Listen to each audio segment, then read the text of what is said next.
এখন বলবেন মাননীয় সদস্য জনাব আন্দালিব রহমান পার্থ। 115 ভোলা 1। আপনার সময় 12 মিনিট। বিসমিল্লাহির রহমানির রহিম। মাননীয় স্পিকার, আপনাকে ধন্যবাদ। প্রথমেই আমি সমবেদনা জানাই বিএনপির মহাসচিব প্রয়াত নেতা খন্দকার দেলোয়ার হোসেন আজকে মারা গিয়েছেন, ওনার উপর, ওনার পরিবারের উপরে।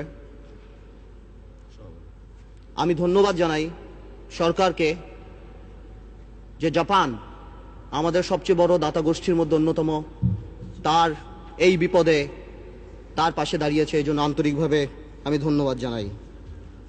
মাননীয় স্পিকার,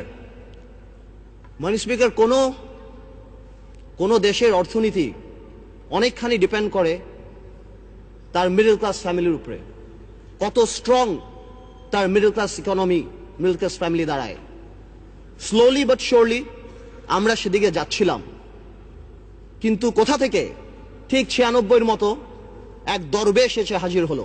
মাননীয় স্পিকার, এটাকে আইসোলেটেডলি করে দেখলে হবে না। আজ থেকে 3-4 বছর আগে যারা সেলফ ডিক্লেয়ার্ড ব্যাংক্রাপ্ট ছিল, আত্মস্বীকৃত দেউলিয়া, যারা নিউজ পেপারে বলেছিল 700 কোটি টাকা 800 কোটি টাকা লস, যাদের 1000 কোটি টাকা বরং, সেই দরবেশরা এই 2 বছরে ব্যাংকের টাকা শোধ করে আরো 10,000 কোটি টাকার মালিক হয়ে গিয়েছে। এই দরবেশ এবং তার সাথে তাদের বিভিন্ন মুরিদ। আমি স্পষ্ট করে বলতে চাই, চোর কোনো দলের না। একজন মাননীয় সংসদ সদস্য বললেন আমাদের দলের বা 4 দলীয় ঐক্যজোটের একজনের নাম, যদি সেও থাকে সবার বিচার হওয়া উচিত। এখন সময় এসেছে। মাননীয় স্পিকার, একটা কথা নিবিড়ভাবে দেখতে হবে, এটা কোনো আইসোলেটেড হ্যাপেনিং না। সরকারের তরফ থেকে লাগামহীন বক্তব্য এসেছে। মাননীয় স্পিকার, আপনি স্মরণ করে দেখেন, আমি অবাক হয়ে গেলাম।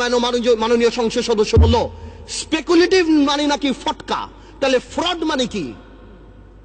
স্পেকুলেটিভ মানে যদি ফটকা হয়ে থাকে, তাহলে what is the meaning of fraud?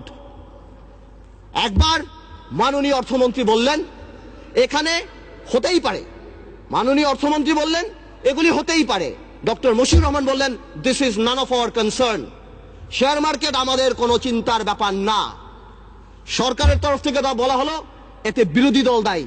মাননীয় স্পিকার, এই কথাগুলি শেয়ার মার্কেটকে অ্যাগ্রাভেট করেছে। তারা ট্রান্সফর্মার লাগিয়েছে, রেগুলেটর লাগিয়েছে, এটা লাগিয়েছে, ওটিয়ে লাগিয়েছে, কোনো লাভ নাই। তারা ডেকে এনে মানুষকে ইনভেস্ট করেছে। 30 থেকে 40 হাজার কোটি টাকা বিদেশে চলে গেছে। মাননীয় স্পিকার, গত 2 বছরে 12 লক্ষ বিও অ্যাকাউন্ট হয়েছে। এর আগে আরো 20 লক্ষ ছিল, এর মধ্যে 8 লক্ষ শুধু আমাদের মা বোনেরা। মাননীয় স্পিকার, আমার যদি বিও অ্যাকাউন্ট থাকে, if I have a BO account, naturally my mother, my sister, my friend সবাই আমার উপর ডিপেন্ডেন্ট থাকে। এক বিও অ্যাকাউন্ট দিয়ে 5 জন, 6 জন, 10 জন কাজ করে। আপনি জানেন বাংলাদেশে কোনো ব্যবসা বাণিজ্য এখন নেই, সারা পৃথিবীতে মন্দা। এই মুহূর্তে সবাই 2 লাখ টাকা 5 লাখ টাকা ইনভেস্ট করে 5,000 টাকা কামাই করার জন্য চেষ্টা করেছে। এটা কি কোনো অপরাধ? I can very well understand. বিজনেসে লস হবে, লাভ হবে, কিন্তু ডাক দিয়ে তো আপনি ধোকা দিতে পারেন না। বারবার ডেকে এনে শেয়ার মার্কেটে ইনভেস্ট করিয়ে তাদেরকে রাস্তায় ফেলে দেওয়া হচ্ছে। 30 লক্ষ লোক যদি স্বাধীনতা যুদ্ধে মারা যায় মাননীয় স্পিকার, তাহলে 30 লক্ষ লোক এই আওয়ামী লীগ আমলে ফকির হয়েছে। মাননীয় speaker, one thing I just don't understand. আজ থেকে 1 বছর আগে এইখানে দাঁড়িয়ে বললাম এয়ারটেলের কথা। এই এয়ারটেল 2000 কোটি টাকার শেয়ার কেলেঙ্কারি করে বাংলাদেশকে 95 কোটি টাকা স্ট্যাম্প ডিউটি দেয়নি। সারা বাংলাদেশ যখন বিদ্যুতের জন্য পাগল, এক আরবিতে 2,80,000 অ্যাপ্লিকেশন আছে বিদ্যুতের। 5 লক্ষ শুধু আছে বিভিন্ন কলকারখানা প্রতিষ্ঠান, বড় ছোট দালানের।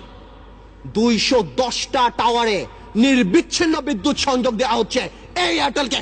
কেন মাননীয় স্পিকার, আমরা জানতে চাই।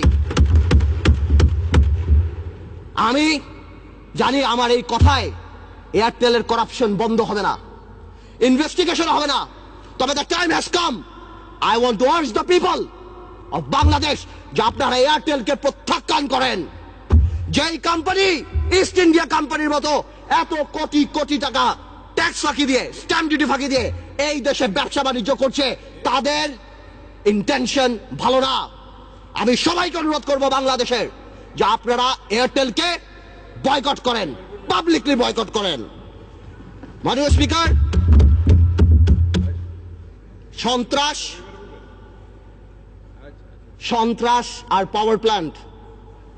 একটা কথা আমি শুধু বলবো, একজন মাননীয় সংসদ সদস্য বললেন ইলেকট্রিসিটিতে নাকি দেশ প্রেগনেন্ট হয়ে গেছেন। I am not use to this languages, but আমার জবাব দিতে যখন দেখি চানাচুর কোম্পানি, ফার্নিচার কোম্পানি, নাম নিচ্ছি অটোবি, যারা সারা জীবন ফার্নিচার বানিয়েছে তারা বিদ্যুৎ প্ল্যান্ট পেয়েছে, আমার মনে হয় এই প্রেগন্যান্সি খুব তাড়াতাড়ি মিসক্যারেজ হয়ে যাবে এবং এই দেশে বিদ্যুৎ আসবে না। আমরা চাই, আমরা দেখতে চাই যাতে বিদ্যুৎ আসুক। আমি যদি দেখি গাধাকে দিয়ে ঘোড়ার রেস দৌড়ানো হচ্ছে, আমি জানি এই গাধা গন্তব্যে কোনোদিন পৌঁছাবে না। মাননীয় স্পিকার, ডক্টর ইউনিসকে নিয়ে কিছু কথা না বললেই নয়।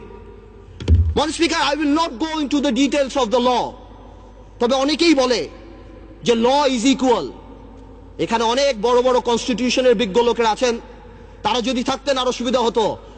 মাননীয় স্পিকার, যদিও পার্লামেন্ট বলে, সংবিধান বলে ল ইজ ইকুয়াল, বাট বাস্তবে কিন্তু ল ইজ নট ইকুয়াল। 111-এ দেখেছি অনেক বড় বড় নেতাদেরকে 20 সেলে রাখা হয়েছে, কিন্তু 2 নেত্রীর জন্য আলাদা জেলখানা রাখা হয়েছে। এই পার্লামেন্টে আমি যা বলবো দ্যাট ইজ ইমিউন। ডিপ্লোম্যাটরা অনেক কিছু করে, ইমিউনিটি আছে। কিছু কিছু ক্ষেত্রে কিছু কিছু স্পেশাল মানুষের জন্য ল একটু কার্ভ করে যেতে পারে।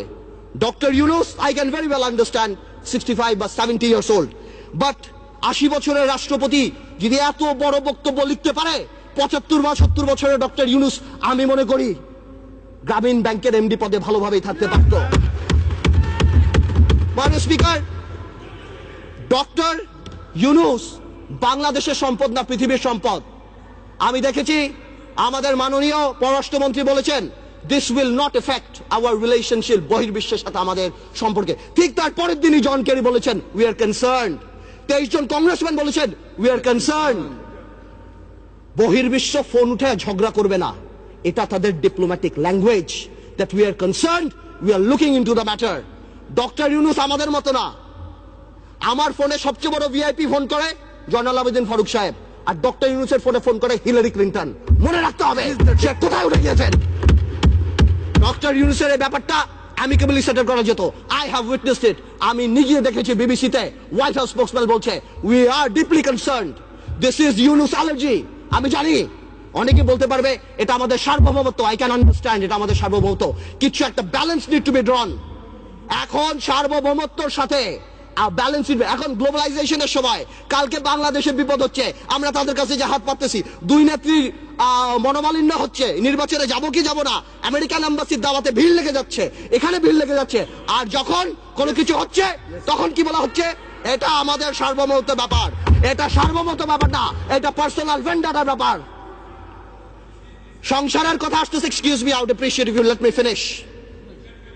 Yes, please, uninterruptedly. Thank you. Understand it? Yes, you should know it. Please. আমি আরেকটা কথা বলতে চাই। সন্ত্রাসের কথা আপনি বলেন, একটা চেইন অফ কমান্ড থাকতে হবে। যেই দেশের স্বরাষ্ট্র প্রতিমন্ত্রী শাহরুখ খানের কনসার্টে যে মাটিতে বসে, সেই দেশে কি হতে পারে? মান ইজ্জত কোথায় যায় আমাদের? আ মন্ত্রী ইজ নট আ পারসন, আ মন্ত্রী অফ দ্য ফ্ল্যাগ। সেই মন্ত্রী আমাদের, সেইখানে স্বরাষ্ট্রমন্ত্রী যেই কাজ করে, এই দেশে এগুলি হতেই পারে। মাননীয় স্পিকার, অনেক কথা বলে অনেক কিছু শেষ করা যাবে না, তবে আমি এতটুকু বলতে চাই ডেমোক্রেসির সাথে গুড গভর্নেন্স থাকতে হবে, মোরালিটি থাকতে হবে। আপনি কল্পনা করতে পারেন মাননীয় স্পিকার, একজন অ্যাটর্নি জেনারেল ওই পদে বহাল থাকে, কিভাবে সে বসে বলে কে নোবেল প্রাইজ পাওয়া উচিত, কে নোবেল প্রাইজ পাওয়া উচিত না। এটা অসম্ভব। আমার দুঃখ হয়, আমার ভয় হয় যে মাননীয় অ্যাটর্নি জেনারেল যদি চাটুকারিতা করে আগামীতে ভবিষ্যৎ ল মিনিস্টার হওয়ার জন্য আমার বলার কিছু নাই, কিন্তু যদি তার বুদ্ধি এই হয়ে থাকে যে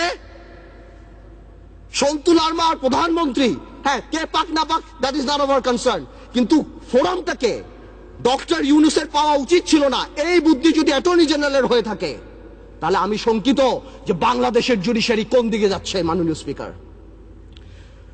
স্পিকার, আমাদের সবার কিছু কিছু ব্যাপারে একটা ন্যাশনাল কনসেনসাস হওয়া উচিত।